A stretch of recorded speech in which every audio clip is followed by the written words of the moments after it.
नमस्कार मो Pushpita food corner को आपन को स्वागत।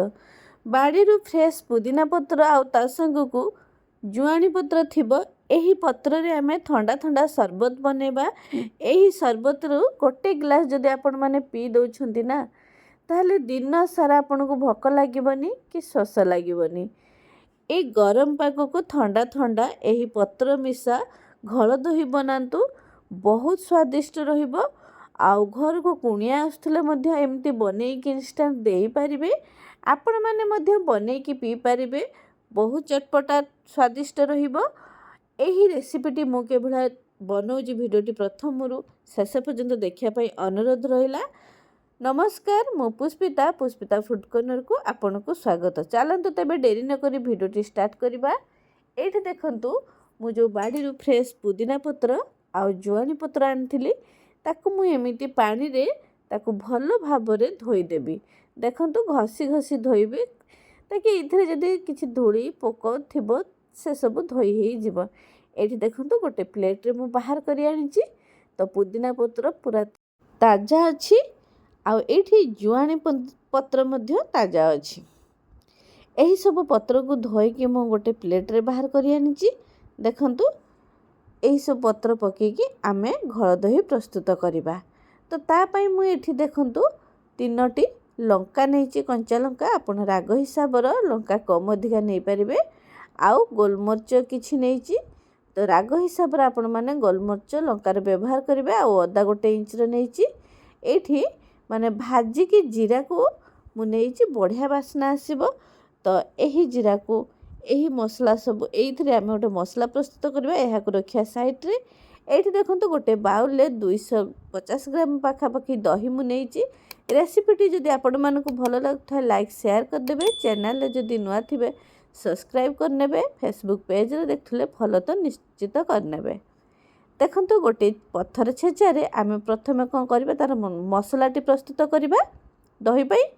तो से जो पुदीना पत्र नेथिले, जुआणी पत्र आउ ब्लैक पेपर, कंचा लंका, अदा आउ भाजी रखिथिबा जीरा को आमे दे दबा। एही सब को आमे भल भाबरे छेचिबा। छेचिकी तार गोटे फाइन पेस्ट बनै दबा। देखंतु जदि भी आपण माने चिकन न करचंती एमती दरदरा माने दरछेचा कर देबे। तो एहा को रखिबा साइड रे। गोटे ब्लेंडिंग जार नबा, सेथिरे आमे दही को दे दबा। तो आपण माने बिटर एमती ताकू माने दही को गळै पारिबे, नाही तो ब्लेंडिंग जार नै जिवे। सेथिरे देखंतु गोटे चम्मच बीट लूण दे देछि। एठी गोटे चम्मच चीनी देछि। चीनीटा केवल बैलेंस रखिया पई, खटार बैलेंस रखिया पई दबा। तो लूण स्वाद अनुसार दे दबा। एठी किछि आइस क्यूब दे दबा, जहा द्वारा कि हमर दही शरबतटी ठंडा लागिबो।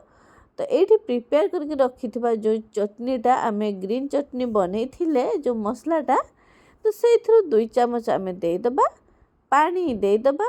तो एही सब को देई कि आमे कोन करबा कवर दे दबा आ ताकू ग्राइंडिंग करबा। एठी देखंतु भल भाबरे मु ग्राइंडिंग कर देछि।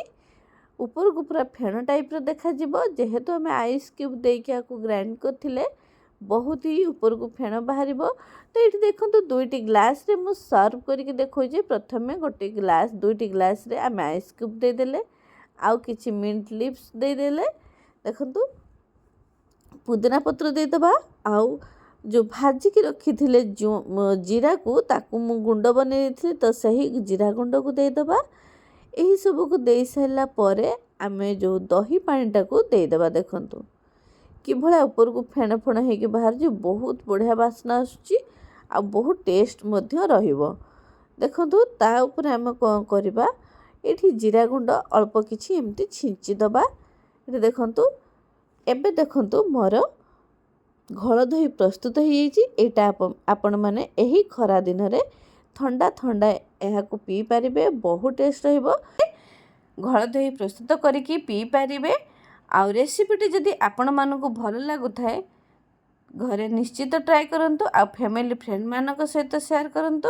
जदि अधिक भल लागुथाय तार अनुभूति मो सहित कमेंट रे शेयर करंतु। सेते पर्यंत रहुची मु आउ एक नुआ रेसिपी नहीं कि आपण मानक पाखु आसबी। जय जगन्नाथ।